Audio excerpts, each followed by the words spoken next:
So the question that we're going to see here is, which version of Astrea are we going to see show up today? Astrea, obviously no stranger to unique builds. It's exactly what we're going to get. I'm at home right now. So this is going to be a great proxy Stargate, actually. Kind of in that location. One of the best ways, or best things to look for in those proxies is definitely the location. You are going to proxy Robo. Usually, traditionally, it's going to stay towards the center, maybe right outside of the fourth base location in the top left or the top right or the bottom left corners. But if you see that proxy pylon go down in the bottom left or the top right, typically that's going to end up being a nice little proxy Stargate. Good positioning for the proxy Oracle to get across, deal a lot of quick damage because it's going to come a little bit faster than the Protoss brain is wired to protect against. So now CYAN also going to do the exact same opening here, but notice that his Stargate's going to be significantly later. And it's possibly not going to have a unit that's going to be able to deal with an Oracle that well. But CYAN, he's out looking. He knows from the pylon in the wall that something's not quite right. There's no tech structure. CYAN almost had it. Okay, he's looking. He's marching around. Question is he going to see it? And is he going to see it in time?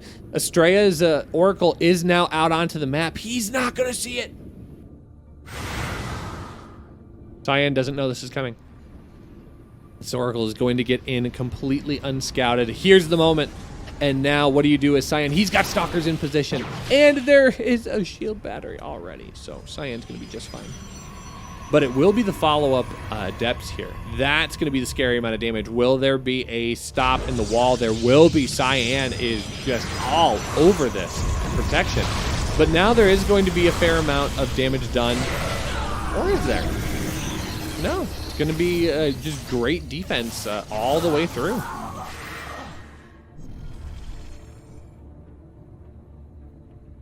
So now, the nice thing about the proxy is that this isn't necessarily an all-in situation. Astrea can continue to use this proxy Stargate, but it does put him at a little bit of a disadvantage.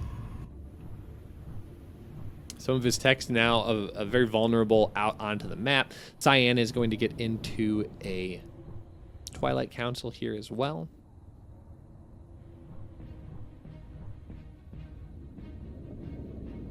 But Astrea should be able to just recover from this in a typical normal fashion. In fact, his Nexus a little bit faster than CYAN's, so he'll have a little bit better saturation, has a slightly better worker count, 32 to 27, can continue working on that. But he will lose access to the Stargate, so instead, I guess CYAN has decided, I will let this live.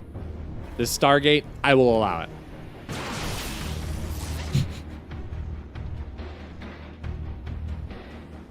But it looks like Astrea has the transition already in mind.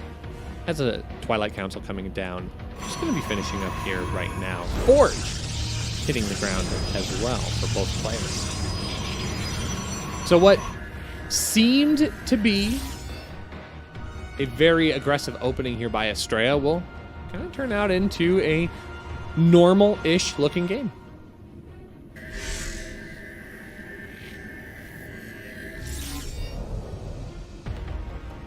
Now, I do have to say, I do like the random stasis traps going down across the map. Those can create a lot of very crazy, hectic chaos in moments where you wouldn't expect it. Finding ways to disrupt your opponent if they're trying to retreat, or maybe delaying an attack. Especially where Astrea has dropped his right outside the center. That could very easily catch a giant amount of stalkers moving across the map and give Astrea a ton of information as to, oh, I need to build a bunch right now to get that set and secured. Now, CYAN is going to get into a third base. This is going to be scouted as well. But yeah, I'm surprised that this, I guess Astrea is getting his own as well, so third base is going to come down for both players. I'm surprised that that Stargate has been allowed to live as long as it has. I think Astrea just mentally wrote it off, so I wouldn't even be surprised if Astrea just like took it out of his hotkeys. Like, whatever, I don't need that anymore, it's just going to die. Yeah, we're just gonna get a nice little +1 blink.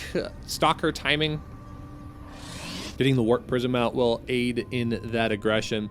But it feels like Astrea is already ready to rock and roll. He's got the Adepts ready to create some chaos in the natural.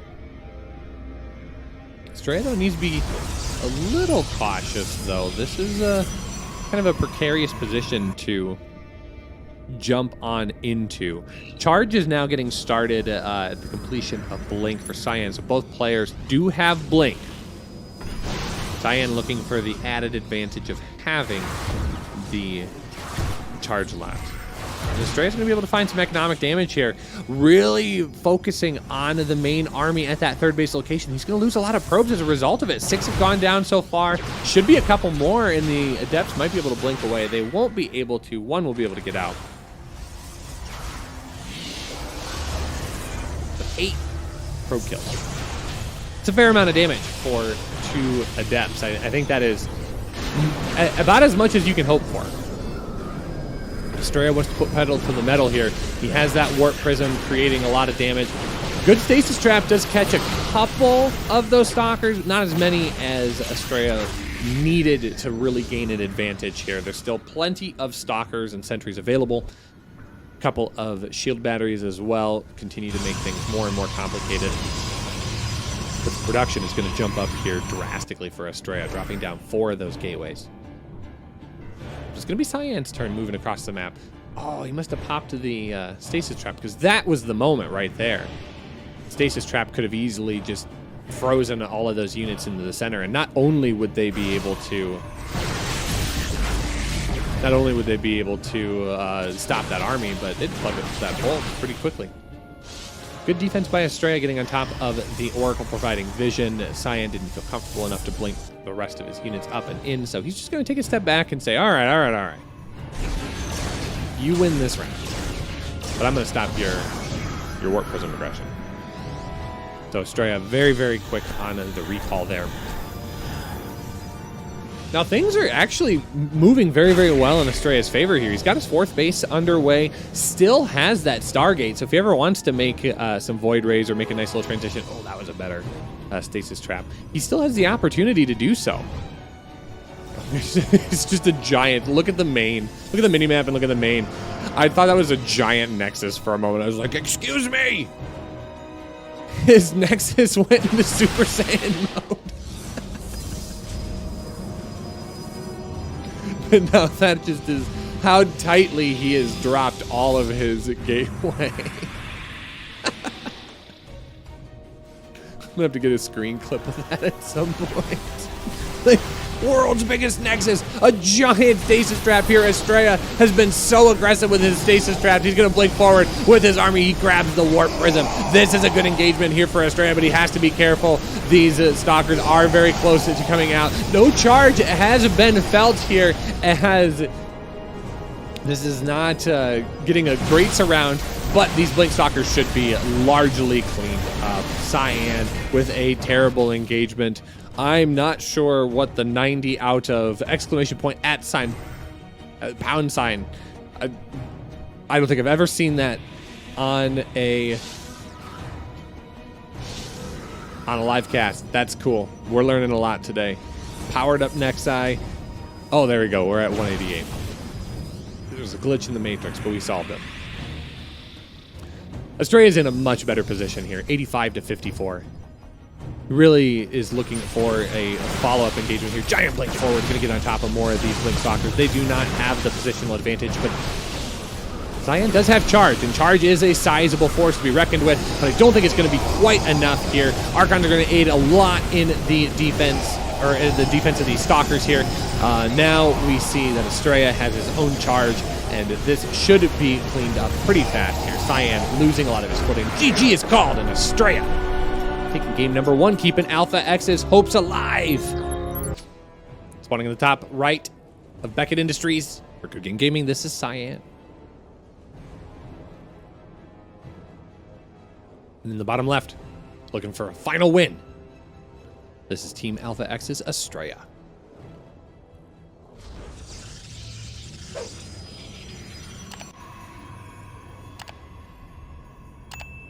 Yeah, this is going to be an early morning for Astrea as well, because I feel like Astrea lives on the West Coast. So, I mean, it's currently like 6 a.m. for them. Let's see. I'm curious. I mean, I know somebody in chat probably knows. Where does Astrea hail from?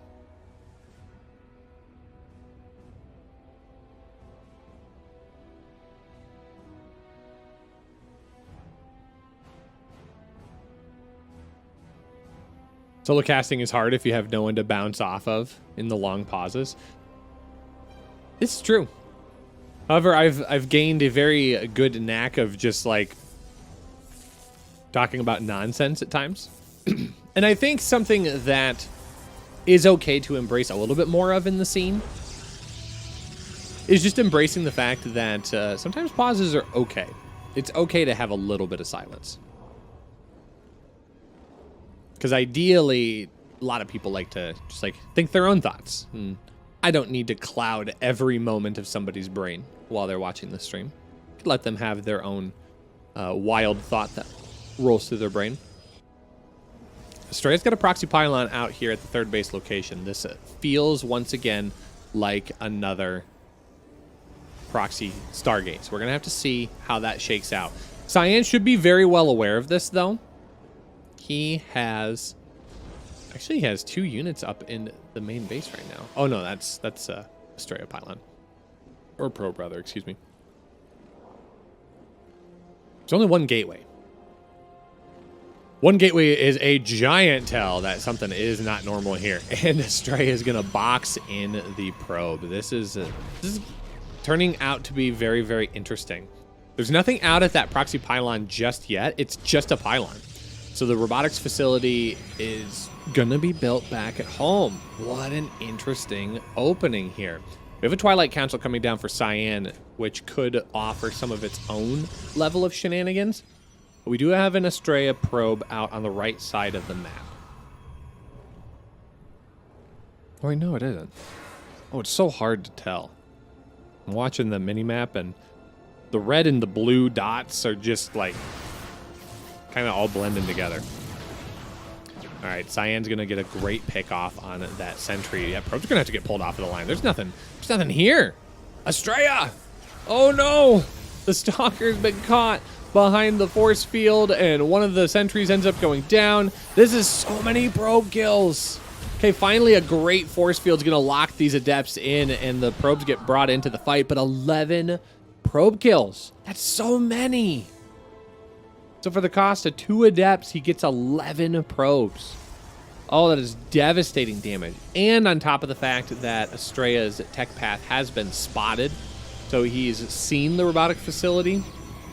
Yeah, Astrea's not happy with that. That is an unfortunate position to play into. Astrea trying to fake the proxy here, or at bare minimum, never gets into the proxy. It's possible that that was his end goal, but it's not what ended up happening. So now the pylon is going to get scouted. And CYAN, I think, can feel more confident about just going into a really strong push here in the next couple of minutes. He's already got Blink 3/4 of the way done. CYAN could very easily just warp in just consistently. Stalker after Stalker, yeah, and he's just going to push across the map. This is going to be a great push timing by CYAN. Astrea is going to have a difficult time dealing with this because he's spending so much money getting his probe count rebuilt back up. There will be a warp prism for Astrea, but what I worry is that it's going to be too little too late. Okay, losing the pylon is a rough situation. Using a hallucinated oracle is nice, but I don't think Astrea fell for the gambit there. realizing that that was not going to cause enough damage. He had a good scout on the Twilight Council as well, but this is where things are going to go sideways. A perfect timing on that hallucinated Oracle, allowing the vision of these Stalkers to get up and in. Now, there is one Immortal that will be able to get a lot of damage done, and with the Warp Prism, it will have very decent positioning. So Astrea will be able to block this off, but again, at the cost of 5 more probes, that continues to bury Astrea further and further. But this ends up looking a little bit better balanced in terms of units lost. But one of the things that screen cannot tell you is just the opportunity cost lost. 15 probes being killed is so much mining that is lost as well, and that's not something that gets measured out by the algorithm there.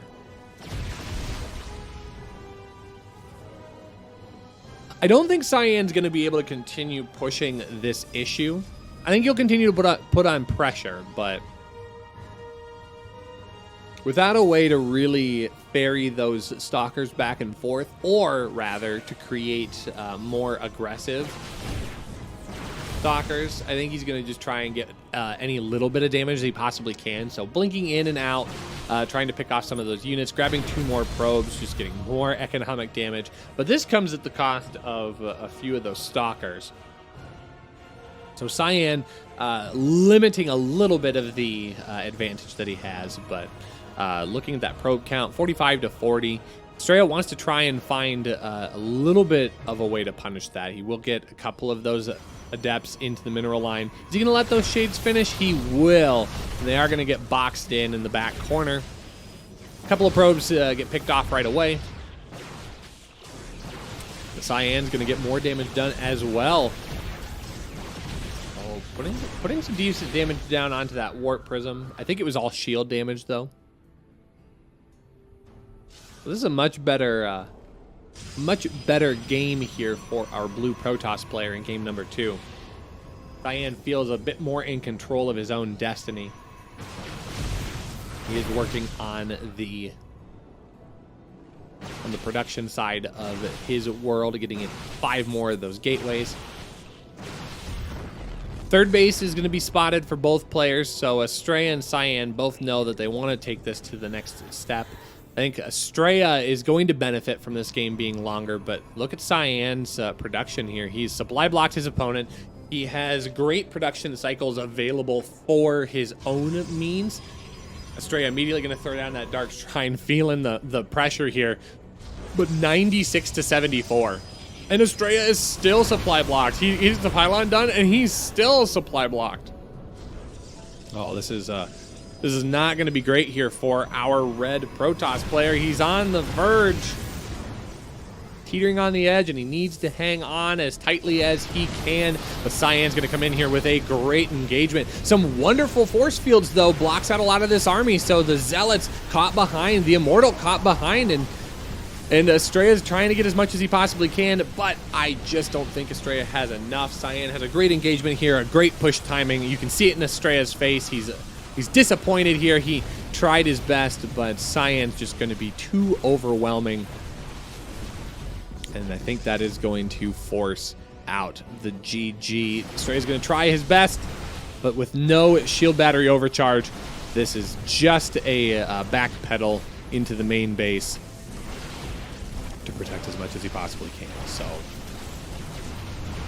GG unfortunately gets called here. CYAN able to secure 1 victory for Good Game Gaming. It's going to be a 4-2